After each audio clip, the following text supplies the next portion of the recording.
go.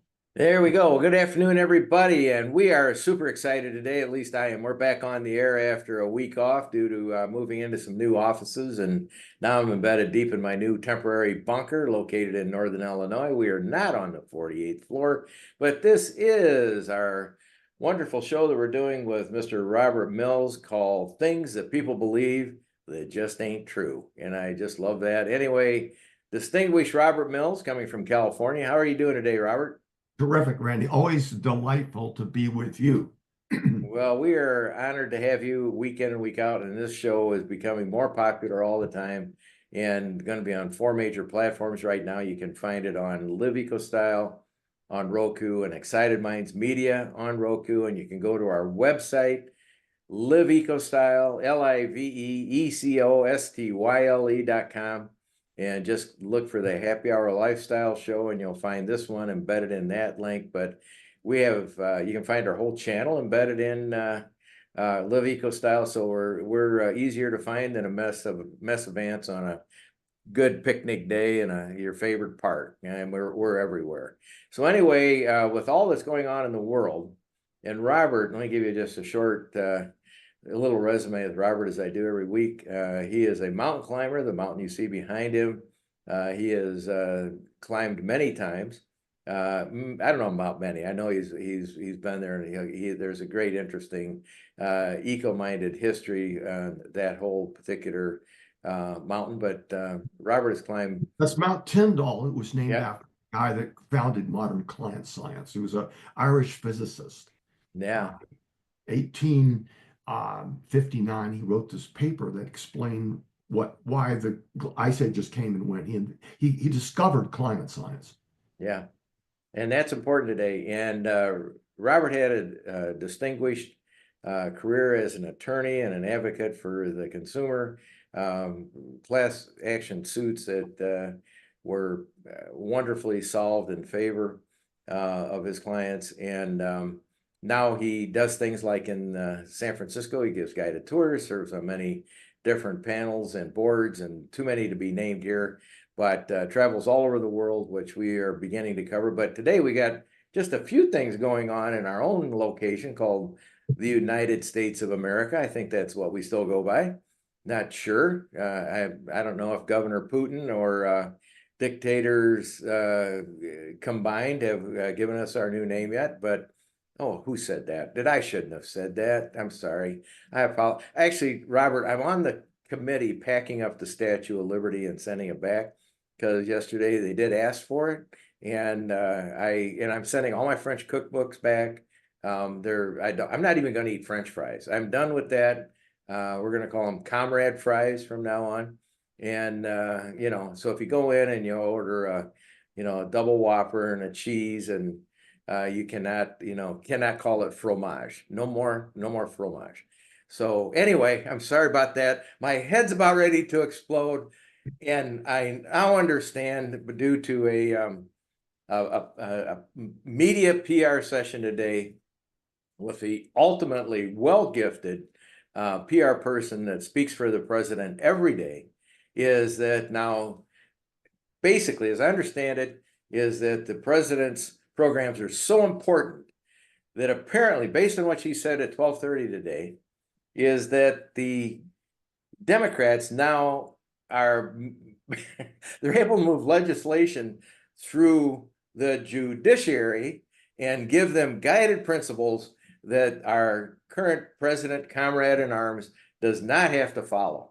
So he wants to impeach the judges because he doesn't like what they say. And even though the Chief Justice Roberts today came out in a few words and said possibly that's not the way it's going to be. You're going to untangle the spaghetti of what I just puked out there, Robert. I'm sorry. I just can't take it anymore. My head's exploding. I don't even know if I have to pay a traffic ticket in rubles or American coin. I don't know. What is it? Well, viewers, welcome, and I'm delighted to have you with us today. We have a great pod for you today. It's going to be worthwhile. It's going to be fun. Stick with us. What I'm going to do, first right here, is I'm going to take you for a quick, fun walk. And we're going to go through what's going on with Trump now and this so-called constitutional crisis. What's this all about? And I'm a lawyer with 50 years experience. And when lawyers start talking about this stuff, they go into jargon and they go into Latin and everything. And I'm not going to do that. Okay. Staying out of the weeds. I'm going to keep it simple and interesting. And if you just stick with us here, you'll understand this in real common sense English language. Okay. Let's start in the beginning. Okay. And the beginning is when governments were set up thousands of years ago. And the first thing they did was start abusing their power, and they did it for thousands and thousands of years. And about 300 years ago, 400 years ago, the modern states had developed. And people began to, thinking people began to say, wait, there's got to be a better way that we can run this show without all this abuse going on and these tyrants doing all this stuff. Okay. So, starting, especially when it comes to crimes, okay, when it comes to people being accused of things and the government's going after them, the government's always abused it and they went over their powers and everything. So people were struggling. How can we stop this? So, as late as the 17th century, that's the 1600s, the Catholic Church had this Inquisition, and they'd go out and just grab people. And they would bring them in, they would charge them with something. They wouldn't tell them what they were charged with or who said it or what they did. And they would say, okay, prove you're not guilty. And they would grab people because somebody whispered that the person was a heretic. And this actually happened here too. In 1692, 25 people, mostly women, but two were women, were executed after being accused of being witches. And what happens is some of their neighbors that didn't like him would go whisper to some so-called judge, and they would go grab them and charge them with being witches. How do you prove you're not a witch? Okay. So these kinds of abuses continue to this day, of course, in other countries like Russia, China, and dozens of others. But thoughtful people started thinking way back in the 17th century, how do we stop this? Okay. And so there were two great thinkers that we need to remember, because this is not just some history. This is what created the world you and I live in right now. One of them was John Locke, who's an Englishman. And he talked about the marketplace of ideas. And when people come up with unpopular and unorthodox views, if you prosecute them, that's stupid. What you need to do is let them say their thing and people object to it. They can discuss it. And it created what he called the marketplace of ideas. And eventually the truth would come out. And then there was a Frenchman. His name was Charles Louis, the second Baron of Montesquieu. And everybody just called him Montesquieu. When you see him referred to, you never talk about his first name, they just call him Montesquieu. Montesquieu was this great French philosopher, writer, and our founding fathers loved this guy, and they all read him because they all spoke French, okay? And he wrote this book in 1748 called The Spirit of the Law. And there he said, look, there's three branches of government, and he had a very dark view of humanity, which I think is pretty well just that. And he said all these branches of all the governments will always abuse their power and overreach. And the only way to stop that is to set up this thing with checks and balances so that separate branches of government fight each other and they can check each other and they can keep these abuses from happening. So he divided these powers into the judiciary, the legislature, and the executive powers, okay? And he said, well, what you do is create a government where they can check each other. Our founding fathers read this, and boy, oh boy, where they bought it hook, line, and as well they should. And they were sat down in 1787 in Philadelphia, and they created a constitution for a new country, our country, and it's ours. And they adopted Montesquieu verbatim. They said, this guy has got it. So, Article 1 of the Constitution of the United States is all legislative powers in a Congress of the Senate and the House. Article 2, all executive power in a president, okay? Article 3, all judicial power in the courts. So they set this thing up just like Montesquieu had proposed, with these things that checked each other, okay? But one of the things they forgot to do, okay, is they forgot to explicitly say that the judiciary has the power to declare the acts of either Congress or the president unconstitutional. It's implied, but they don't explicitly say that. But as soon as so comes 1803, okay, and Chief Justice John Marshall gets this case called Marbury versus Madison, with this guy who was a clerk, and he had a commission, and Madison didn't allow. He was president. He was Secretary of State rather, and so they had this case. It goes right straight to the Supreme Court. And the Supreme Court, 1803, under Chief Justice John Marshall, strikes down a portion of the Judiciary Act enacted by Congress. Congress had all the prestige and the power in those days. So he says, unconstitutional. That had never happened before. But it's really important to understand that when he said that, nobody said, wait a minute, you went beyond your power. What are you saying? You're unconstitutional. You can't do that. No one said that. In fact, everybody, and including the founder, said, he's right. We forgot that. That's implied. That's what he should have done. Sure, the Supreme Court has that power. Okay. No one questioned it. And it's stuck there ever since, in 223 years this year since he wrote that. And many times the Supreme Court has reached out and said, that's unconstitutional. You can't do that. They did it even to President Jackson about the thing he did with the Cherokees. Truman, in the middle of the Korean War, this unions went on strike and closed down the steel mill in Johnstown, Ohio. And Truman goes in and seizes the steel mill and says, you guys, we'll lose the war if you do this. And the Supreme Court said, no, give it back. You have to have a push of Congress to do it. You don't have it. Unconstitutional. Truman rants and raves, he gives it back. And then Richard Nixon, he keeps all these secret recordings. Remember that back in the 70s? Sure. They would impeach him, and the Congress says, give us those tapes. He says, no, executive privilege. The president is above this. The president does this, not illegal. I'm not going to do it. Supreme Court unanimously says, give it to them. He did. And ever since, there's never been a case in which a president, they bark a lot and they talk the talk, but when the time comes, they meekly handed it over. And that's happened every time. So now it's really the first time they're talking the talk again, and the Attorney General Pam Bondi says, this is an inherent power, judiciary of courts has no jurisdiction, blah, blah, blah, blah. No, the Supreme Court decides what the president's jurisdiction is. The Supreme Court makes that decision. And so they're talking the talk, but they haven't reached that point where they're at the edge of it now. And this judge, interesting guy, the judge that has this case, he's the chief judge of the U.S. District Court in Washington. This judge was appointed to judiciary by George Bush, and he was put in charge of prosecuting criminal cases in the 70s in District of Columbia, which was plagued with crime, and he never lost a case. He took these horribly difficult murder cases, and he always won every single one of them. And so George Bush put him on the bench.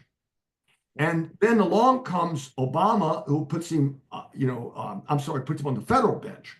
And so Trump calls him an Obama judge, okay? And way back in 2018, when he was talking about Obama judges, Chief Justice Roberts, for the first time, found it necessary to come in and give him the back of his hand and says, we don't have Obama judges. We don't have Bush judges. We don't have Trump judges. We have judges. But then Trump made a big issue of forever after that's calling him the Obama judge, and now he's talking about Biden judges and so on. So that didn't go over that well. So now we're here today, and one of the things that you need to pay attention to here, I think, is it gets conflated. Okay, is the president has picked these so-called gang members of this brutal gang to send them back home, and it's obviously people not public, not a lot of sympathy for them. Okay, right. Which idea make it easier to go down. So what he did is he gathered a bunch of them up and he sent them off to, I think it was to El Salvador, to be held in a prison there that he's paying for. But he didn't give them any due process. He didn't. And since then, some of their relatives have come forward and said they never committed a crime. They weren't a member of the gang. They shouldn't have been included in that. And they haven't listed names. We don't know anything about it. And so these people were, their due process rights were completely trampled on. So I want you just to step back for a second and reflect. Let's say I'm a murderer, okay? And obviously, the government has the right to prosecute me as a murderer. And if I'm guilty, they can punish me. And the judge will decide what the punishment is. Congress can make the laws of the crimes, okay? But you can't punish me as a murderer unless you try me as a murderer. And I get convicted as a murderer. Until then, I'm not a murderer. I'm just a citizen, or I'm just a person. Maybe I'm not a citizen. I'm illegal, but still I'm a person, and I'm still covered in the Constitution. So don't let them conflate those things. Okay, that the president has the power. He has the inherent executive power. He does have the inherent executive power to just make the decision to seek to deport them, but he can't deport them unless they meet the criteria that the law provides. Just like Truman could not seize the steel mills unless he had congressional authority to do it. Couldn't do it.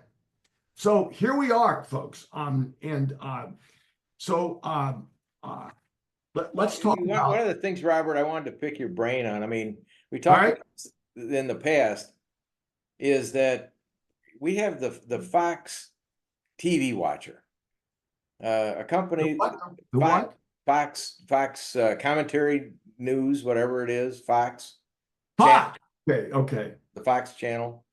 Today, good friends of mine, former corporation I was with, people that I formerly highly respected, had all this blithering commentary amongst each other about how wonderful everything was going because they just got done watching the capsule return from outer space with our two astronauts that Biden was unwilling to bring back because of the political agenda, that he wasn't going to do anything centered around, Elon Musk and having the ability to do it.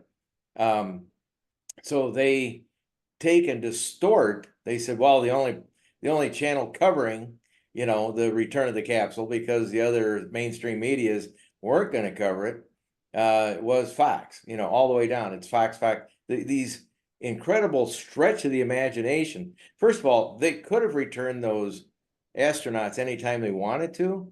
There are one, if not two, Russian capsules attached to one is a lifeboat. I mean, if it breaks out in a fire, everybody can get on. They can come back home. They might be bruised, but they can come back home. They could have sent them back at that, but it wasn't politically minded keeping them up there. That was not the case. But when they have the ability to have the people that I formerly highly respected have this debate over turning it into a political circus that the mainstream media wasn't covering because Musk was in charge of whatever capsule bringing them back. What happens is that the Fox follower believes anything that comes out. I think your name is Carolyn Levitt, is the press person for the president. They just take these bits and pieces and they forget items like, even mentioned in Apollo 13, that during the movie Apollo 13, and this was truly a fact, is that nobody was interested in, they weren't covering it on TV anymore because people got bored with going to the moon. I mean, it just became, they went 4 or 5 times. It's a dry rock. It's gray. They come back. The public lost interest. And even in that movie, they talk about nobody watching the interview of Jim Lovell and his two compadres on the capsule, and his wife was wondering what's going on. Same idea with Fox. They want to cover it because of Musk, make it politically, they can. And my point is that people that I formerly respected believe this spoonfuls of, hard to swallow, non-sourced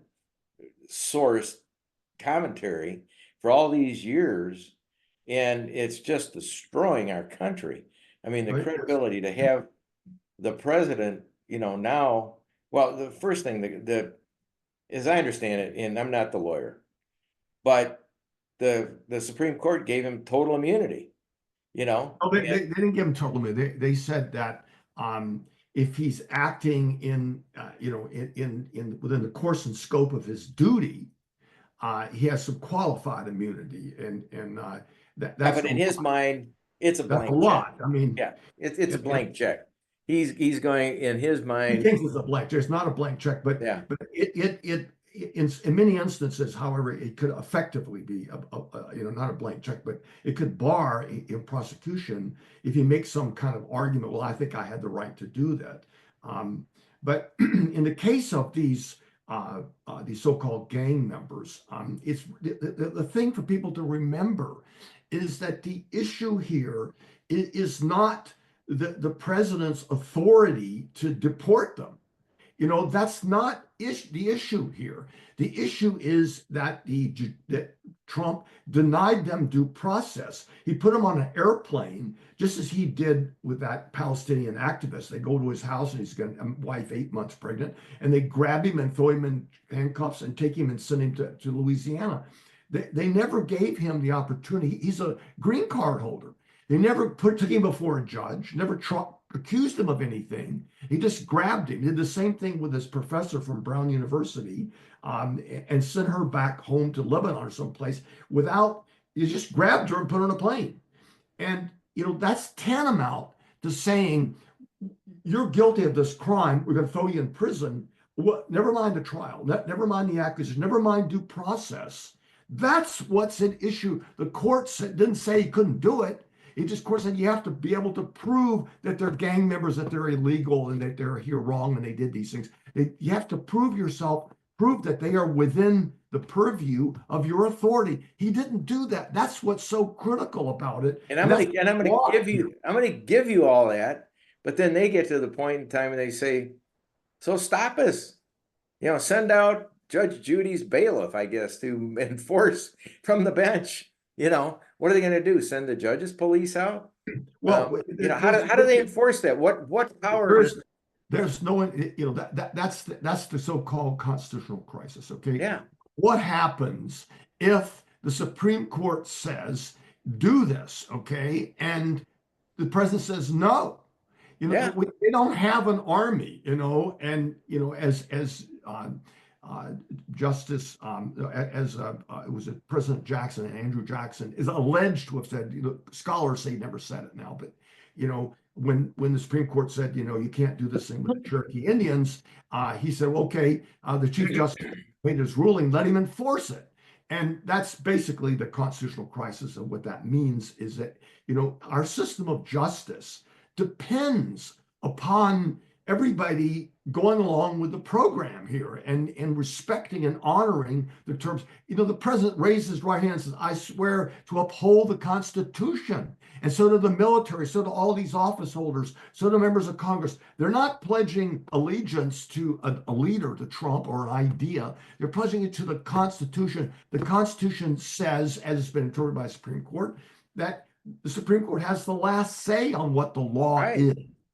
And if you ignore that, you're ignoring the Constitution, and that's the constitutional crisis that we're they're teasing around. That's where we're at. I mean, the feeling is, I suggest everybody go watch the presser today that was around noon from Miss Caroline, and some of the things that she came up with to choke on. I mean, basically, she was saying that these judges are basically all aligned with the left, and there is no reason that the president should have to listen to them, because they're all being controlled by the left. She was so, I think she's being played. I mean, Who said that? Who said this? Caroline Leavitt, the press secretary for the president. I watched it on CNN live and in living color, and actually I think it was Peter Doocy asked her the question about that France has asked back for the Statue of Liberty because nothing that was inscribed in the bottom of it is in place today. And her response to that was, honestly, if it was my child, I'd give them a timeout and take the keys to the car and they'd have curfew. I mean, it was such an irresponsible response to the question that they just don't care. Well, let me speak to that. Like I think that one of the most horrendous things, and it threatens the Constitution as much as the so-called constitutional crisis. We have sort of a constitutional crisis by the tone and by the words used by the president and his other office holders. Right, The president talks about judges being evil and corrupt and under these are guys that don't even come close to that, and they should be impeached. And so the Chief Justice felt the need to come back yesterday or day before yesterday and say that there's a process you shouldn't be doing that, and he hasn't come anywhere close to that. And so what Trump is doing by and his head of the FBI he wrote a book calling people he disagrees with in the FBI, calling them gangsters. And Trump talks about corrupt judges, and they use all this extreme language to describe people as just opponents of them, saying they should be in jail and all this. This is upending democracy. This is creating a constitutional crisis where the parties are not, they can't work together and govern if you're going to talk like that. And to impeach a judge requires a showing, not that he reached an opinion you don't like. If you don't like it, you appeal it. right, And the only way you can impeach a judge is show he engaged in high crimes and misdemeanors, like the president. And then you have to have 2/3 of the Senate convict him. That ain't gonna happen, and they know it's not gonna happen. So what Trump did when he started calling these Obama, he created a situation where U.S. Marshals have issued this report where they had documented over 1,000 cases where federal judges in the United States got credible death threats because they were Democrats. And Judge Amy Court Barrett, the Supreme Court judge, ruled with the Democrat or the so-called liberals on the court in a case involving this immigrant thing, and she's now swamped with death threats yeah, coming from now is this any way to run a railroad? I mean, or a constitutional democracy where if you don't like what somebody does, you threaten to kill them. And it has to be so this whole outlook, this whole behavior is doing more as much damage. Is part of the constitutional crisis itself is to portray people in some extreme caricatured way as enemies and not as just people that you respectfully disagree with. And this is doing as much as anything or even more to destroy what our ability to govern ourselves under a democracy. And you see these states going in and trying to rig elections and do gerrymandering and strike votes and rig up the system of counting the votes. And it's scary because we can't govern ourselves in a democracy unless people respect the process. And that involves respecting people who disagree with them. That's what the whole political process is about. That's what Congress is about. That's what democracy is about. Congress was designed so that people with all kinds of points of view that disagree with each other can sit together and hash out that and then enact legislation involving compromise. And compromise is a new thing in the world. I mean, for centuries and throughout most of the world today, there is no such thing as compromise. Is weakness and dishonor in most of yeah, the world. It's called an honor culture, and Russia is an honor culture. China, Iran, all these other the only countries that are not honor cultures are the liberal countries, are the 34 members of the European Union, U.S. and Japan and Korea and Australia. It's a handful, 34 democracies are the only ones in the world that have this non-honor culture, point of view that in the honor cultures, all of Europe, all Christendom was an honor culture in the beginning of the 17th century, and they believed then, all of them, that if you disagreed with me about 3 words and how you worship Jesus, it was my God-given responsibility to kill you. Yeah. And between 1618 and 1648, one half of the entire population of Germany was killed in these villages. A village of Protestants would go over the men and kill every man, woman, and child in a Catholic village. And the Catholic village would send people over to kill every man, woman, and child in a Protestant village. And this went on for 30 years until half, wars don't kill anything like that. Jeez. I mean, this was half the whole population, and it went on, for another 50 years or so until finally the members of, and it arose from the failure of the Spanish Armada to wipe out the Protestants, and that created, they were both equal after that, and they fought on for 100 some years, and then they couldn't, neither side could gain hegemony, gain dominance. And so finally they realized if they gone, they would kill each other all the way out.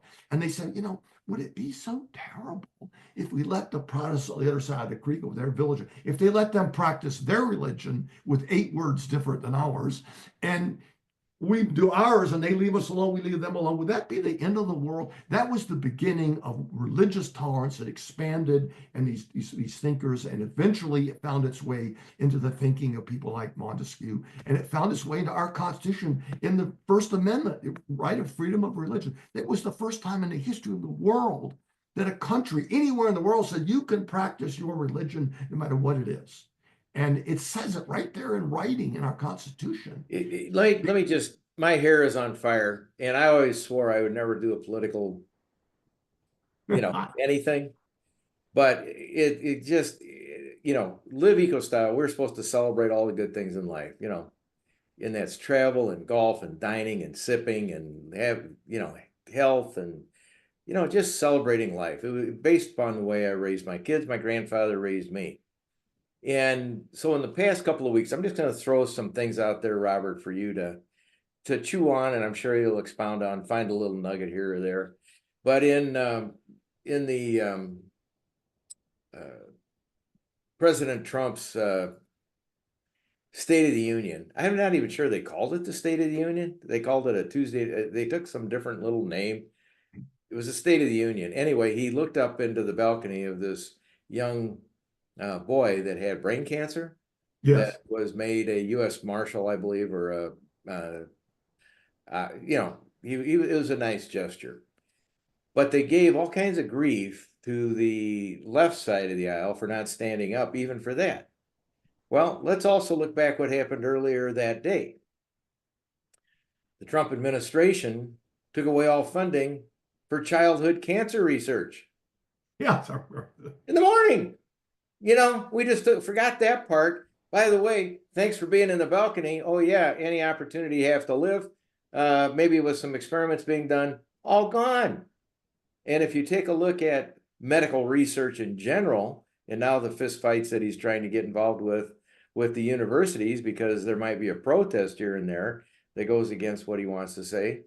Well, where does he think a lot of the money? I mean, money's already been withdrawn for research in universities across the country that, this research that ends up, being, the list is incredibly long, even for my own persona. Arterial heart disease, okay? I'm sure in my life, I've looked at the research, I've lived a good life, I went by a good diet, not perfect, but at my age, and you are out and you're healthy, and we both have kept vigorous and going forward. But let's admit it, we're 75 years old and we're still kicking about the politics. We're not sitting in a rocking chair going, oh my, we're still trying to effectively change things. And when I look at the other issue, when we were kids driving to Chicago, now I know when I was a kid living in Illinois, and you weren't living there, but we'd go to Chicago, you would see a brown haze over Chicago, 30 miles away, that was the smog and pollution that you literally could taste when you got to Chicago. And the EPA was created to try to get rid of that with regulation on gas engines, our little engines that us as baby boomers and guys in our teens worked on in cars, carburetors we actually could change on our own, and points, and all those things. But they were feeding this problem that they had in the heavily polluted big cities, and this brown smog was everywhere. It doesn't exist today. You can't see that. So, and the genius of this current administration is, let's just wipe out the EPA. Well, let's go ahead and we're going to drill, baby, drill. And gas powered engines are going to be great. And I don't get it. He's got a guy that has a company now that's lost $660 billion of equity, who, by the way, they're doing a little exploration into what was going on with the Musk mobile worldwide. Basically, it was losing its butt. Just came out this morning that maybe there was an alternative motive for him to join up with Trump, because the fiscal future of the Tesla was not wonderfully in a good place prior to the last few months. Far be it would be Trump getting into bed with somebody and having a backroom deal on what could be the case on saving Tesla. Not doing a great job. $660 billion of value that company has lost. So worldwide, the other item I'm going to throw at you is, I think it was called, there was a meeting of the willing this past week, and those are the countries, except us, of the European NATO countries, Australia, and those. They were having a meeting, us excluded, to try to figure out how they're going to go forward without the United States being a part of the future of safety and security of their countries, of course, talking about Ukraine and talking about their future. And they took a whole new name and a whole new twist in having that meeting, because they feel that we are not a country that can be relied on, that's going to be looking to help them. And so those, that word salad I just throw it at you, Robert, I'm sure will give you a month of research and a gray hair here and there that'll straighten out my thinking. But all I know is I am upset. I have raised 4 kids. I have grandkids. And what is going on right now, at least the people that have the congressmen and senators that have their town hall meetings, they have a lot of people showing up and nobody's happy. I don't care. They're interesting to sit and watch, and it's interesting to sit and see how they espouse how they're going to go forward. And when you get done lathering me up on what I just said, I have a proposition I want you at the end of this, a supposition, a fantasy. I want you to unfold for me in terms of what would happen if, okay, and ... So you're dealing with a crazy person that's really upset, lost a lot of friends, not putting up with it anymore. It's one of those things that when somebody now is, you got to worry about your grandkids, in that great American experiment that we've been involved in, where we generally had a peaceful transition of power that has been exploded. I'm pissed. And you're I'm done. you're not alone, Randy. And I hear this from all my friends, and they're all so upset they can hardly think. And but going back here just to the foundation of America, and we talked about the Constitution, we talked about separation of powers, and but these other sort of soft things, like we talked about this honor culture where if somebody disagrees with you, you kill them. And that's the way the world is now, except for these 34 countries. And what happened here in the 19th century is we really pounded this. I mean, it expanded and expanded. And in Congress of the United States in the 19th century, the concept of compromise was raised up to be some noble thing, and it became really an American virtue. Say, let's split the difference, and the existence of compromise and listening to the other side and working together across the aisle is what made America this immense, successful, wealthy country. And you look around all these countries that they fought each other and tore each other to pieces because they couldn't agree to compromise. They couldn't sit down and work through their differences. They had to kill each other or fight each other in some way. That is a weakness that will destroy us. And that's what Trump's bringing. That's the soft damage here, calling the Democrats evil and incompetent and gangsters that belong in jail. This kind of language, this is undermining the ability of people to want to sit down and work with. There's all kinds of studies that show if you portray somebody as evil and horrible thing, then pretty soon, you just don't want to work with them. You want to attack them. So that's what's happening today. Um, and then you mentioned the smog thing. LA was a big example of that. And so what you have with this honor culture thing, you can see in the Middle East that this example what could happen to us. That they created this country in 1948 called Israel, and they included it included people who were Palestinians, and the Palestinians could have used the example of Martin Luther King or Mahatma Gandhi to sit down and reach some sort of compromise, some kind of way to work with the Israelis, get themselves respected. And they could take in all the billions and billions and billions of dollars that the other countries have poured in there to build tunnels and bombs. And they could have made themselves one of the richest countries in the world. I mean, all the money's been spent on that stuff. They could have bought schools and fixed themselves up. But the Palestinians have a pure honor culture society. And it's there for all of us to look and see what it looks like and what it leads to, okay? And the Palestinians are here chanting on our universities from the river to the sea. The river meaning the Jordan River, the sea, Mediterranean Sea. What that stands for is we want to wipe out all 5 million people that live in Israel, and people like Thomas Friedman have gone and interviewed their leaders and said, what about the Jews? Where are they going to go? And they just leave, So there you see this, the ruin and the destruction and that comes from people having this honor culture thinking. And when I was a lawyer, I dealt with it. I represented Palestinians that were in San Francisco and Syrians and stuff. And many's the example I can tell you about. I'd sit down with them and they say, well, they would have one guy on this side, one. I would say, well, what do you think to the Syrian guy, a client of mine? And he would say, well, it's all mine. I mean, the other side doesn't get anything. I get it all. And that was their opening and their final and their only position they ever had in negotiation. You can't win like that. You can't. So what we have in America was early on with these wise people that said compromise is a virtue. And people who are willing to compromise are honorable people. And we want to respect that. And the worst part of this Trump thing is he's destroying that.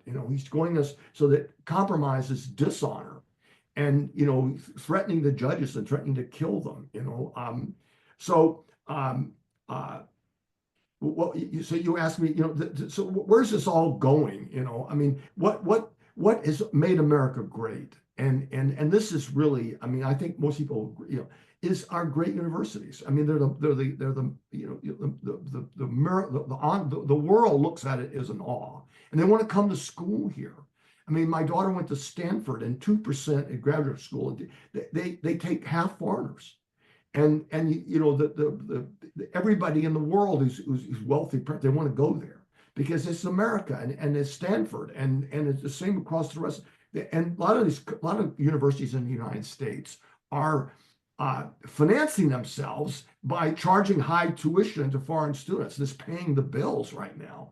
And so you kick them out, make it hard for them to get here, go to start. And then of course there's the research university, which has just resulted in countless benefits to America. Stanford and Berkeley alone, graduates of them, in things happened on that campus. 1 in every 8 Nobel Prizes of all types in all areas since the beginning. All areas. 1 in every 8, 1 in every 7 if you throw in UC Med in San Francisco.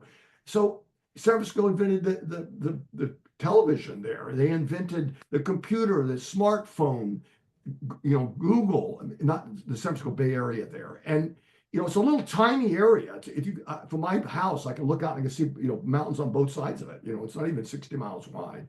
And it's the GDP is bigger than Sweden or Saudi Arabia. Most educated place on earth, 35% have masters and higher. And in many communities, the median income is well over 200,000 a year. And this is what you get with this education. But the issue back to compromise and about people working together, the universities have created this scientific, and most schools, the press reports almost all on Berkeley and Columbia and a few others, Stanford, Harvard and Yale. And oh, and I forgot to mention that judge, he was his roommate was uh, chief was a Supreme Court justice. Who was the guy that was the frat guy? Uh, Yeah. uh, Uh, all I drank was beer. I like beer. I really I like like beer. beer. That was Yeah. his roommate. And Nothing wrong with beer. uh, Kavanaugh, Yeah. Justice Kavanaugh, when he were roommates, and now Secretary of State Marco Rubio, when he was a senator, voted for him, to approve him. So, he's to attack this judge and say that he needs to be impeached because he all he ruled. He didn't say these people couldn't be deported. He said you have to prove that they did this stuff first, okay?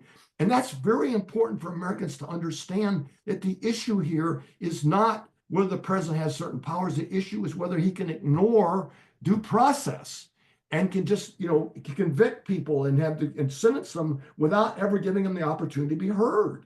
And Well, so it's where, okay, he does, if you so take, the universities, they destroyed a database with 35,000 children that Russians kidnapped, and it was tracking them, and they just went and erased it. The Elon Musk people, the Doge people, and they're going through and taking universities like Columbia and Johns Hopkins and stripping them of millions and millions of dollars of research that's just curing all kinds of diseases. I mean, look at the diseases that we have cures for or treatments for today I mean, a generation ago, we didn't have hardly anything. I mean, it's all happened in the last 30 years or so. And there's so many of these projects going on around the United States in these universities. And I was mentioning that people think of, there's half a dozen of them as the universities because that's where all the demonstrations. But the overwhelming majority, all universities in the United States are not well endowed. They're just small. No politics goes on there.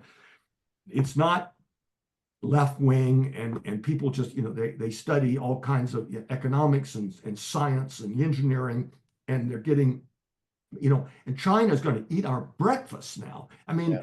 the Chinese are popping out the champagne corks. He's going to wreck our university system that made us what we are today, and the way to do that is just go in and pull the funding on it. And for all this research that's going on, and most of these universities, there isn't any demonstrations or any left-wing stuff or any of this anti-Semitism. There isn't any of that. They're just silent.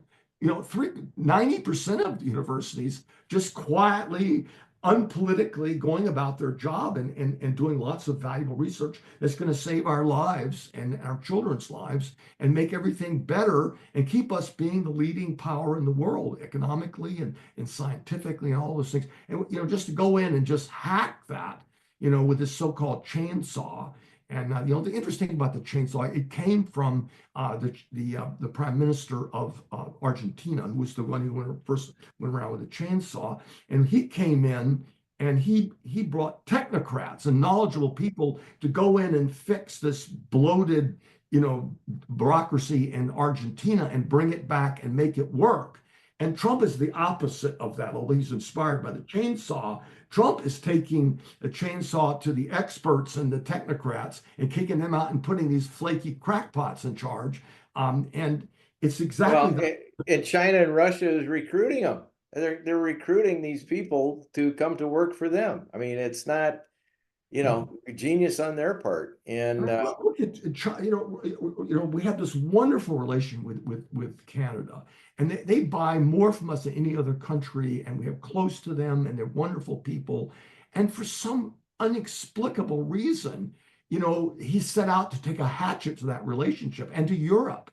and to Ukraine, and you saw that questioning of the in Congress. They were questioning the nominee, and they said, if he's not a Russian asset, what is he doing now that a Russian asset wouldn't be doing if he Yeah, wasn't well, that? his brother yesterday told him yet he's not gonna, in their little telephone conversation.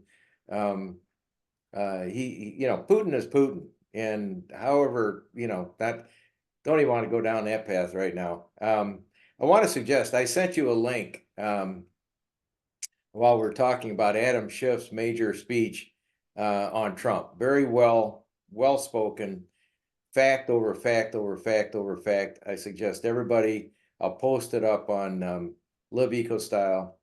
You can go and you can watch it, but it's in front of a congressional type meeting, and he goes from top to bottom, everything about Trump just really what's wrong. I mean, really wrong.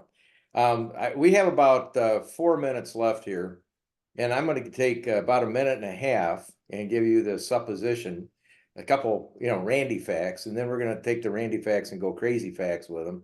But down in our southern border, when he first got in office this time, he put I think he put Army, he put the military on the southern border, and to close that down. And then he also announced that he would be using drones on the sovereign nation of Mexico to look for the drug lords. In other words, he's sitting down there with the military on the border.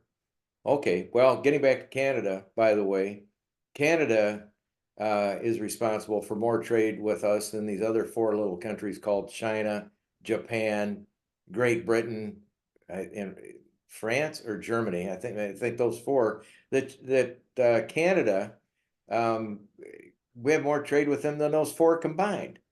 And he wants to make it our 51st state. So here's my supposition, my query for the day. Trump gets away with everything. He wants Canada. He's come up with this thing of fentanyl is coming over the border, can't stop it. Of course, it's only 0.02% of the fentanyl gets in the United States. But he looked over at his buddy Pooty Poot, what he did with Ukraine, stacking up all his military powers along the border of Ukraine for about a year with 100,000 troops. What would happen if Trump decided, I want to take 150,000 troops, military power. We have to stop this fentanyl coming over the border. We're going to do it in the same way we did it down in Mexico. And if Canada can't get it done, we're going to go get them. And it's just basically a trumped up idea where he's going to go grab the 51st state. Now, that sounds ludicrous, impossible, stupid thinking. But what would happen if he did that along this little town called Toronto? That's, one of the largest cities in the world that we have a border with. And he would just decide that, hey, we're just going to go get it. I saw my friend Pooty Poot do it. Let's go get Canada. What's Canada going to do? What's the world going to do? It's one thing to send troops to the border, and we certainly can do anything you can do to stop that. You don't need to cross the border. You can stay on this side and block it. There's very little fentanyl that's coming in. Right. Never has been much. And when you plug the borders, the immigrants just went through the coast and come in at night. California's got miles and miles of. Or they go over the top with a ladder. They go over they can go up in a sailboat and right. come in coves in Northern California, wilderness areas, and just come. They can come in all kinds of ways. They can, so there's first the notion that blocking the border. That's a whole, you wouldn't need to take Toronto or these, you wouldn't, you just would stay in the border area. I'm not saying that. What I'm saying is he's using it as an excuse. The tail, the wag the dog, the concept. I've been wrong a lot on this one, what Trump is going to do, but to send the military across to take over this gigantic country and conquer it militarily. I think that would cross such a line that you would see the lick-spittle Republican senators stand up at last and say, "No, we're not going to go with this." And so that would be the end of the trade that is heavily and But read. Robert, they don't come out and put, I mean, you can go and get all these clips of Rubio and all of these former Trump haters, what they said before Trump got elected. And Rubio is, how he doesn't, I don't know how many showers he has to take at night now, to get that stench off his body, what he's doing, selling his soul. But what I'm saying is there are no limits to this guy. There are no limits. And if he wants to make Canada 51st and he looked at, to me, I think he admires Putin because of being this really strong dictator and decides he's going to go do something and What just happened? doesn't care. Look what happened to Putin in Ukraine. Putin was humiliated. Yeah. He lost so much. He was terrified of being surrounded by opposing forces. It caused Sweden and Finland with these giant borders. Finland's got 1,300 miles. They joined NATO. That is the worst possible outcome from his point of view that he could ever have imagined. And he's lost his soldiers. He's depleted his country. He's made himself the pharaoh of the all over the world. People despise him in Russia, and it's caused him to struggle. And the only reason that he's still in power and Russia's still one piece is that it's a completely export economy. They take their enormous resources and dig them up out of the ground or cut down the trees and send them out, and they live on that. They don't make anything except military stuff. And so, he's managed to eke out, but he's just the damage to his country and its future is enormous. And this little tiny country, a third as big, has humiliated him and has exposed the fact that if he crosses the border into Europe, that the Europeans have told him, you think you got smacked then. You wait, you just cross into Estonia, some of these places. We're going to kick your butt all the way from here to there. And he's lost. So if Trump looks at Putin as an example, what he sees is a colossal failure by any standard. I know he doesn't look at it that way though, Robert. Guess what? We're out of time. We're going to have to come back. We've been talking. This is Robert Mills keeping me grounded and giving me hope, letting me know that, I got a little bit of hope. It's sort of like the golfer looking at the green up there. They put a flag in just to give you hope. And but I always enjoy the time spent. And things people believe that just ain't true. I don't know what's true anymore, but we got Robert Mills sitting out there in California. Thank you, Robert, for another great hour. I love it. I know there is huge demand for us to keep exploring, me being crazy. And I had my seatbelt on today. Next week, I'm going to let it go. We're going to continue on. We'll come up with some great topics. But Robert, you're distinguished. 50 years of being an attorney and understanding and research and reading is always evident. Thank you for being with us today. Thank you, Randy. Always a delight. Thank you, listeners, for joining in. Hope you found it fun. We'll have another exciting podcast for you next week. All we have to do is wait and turn on the TV. Just what an exciting time we have. Hopefully we can, make it good for our grandkids. But anyway, this is Randy Weckerly, and this show is Things People Believe, but that just ain't true. We're trying to help you sort it all out, and it's brought to you by the wonderful combination of Live Eco Style Inc., Distillery Channel Media LLC, and Global Eco Traveling LLC. And we hope that you can go and find any one of our great websites at liveecostyle.com.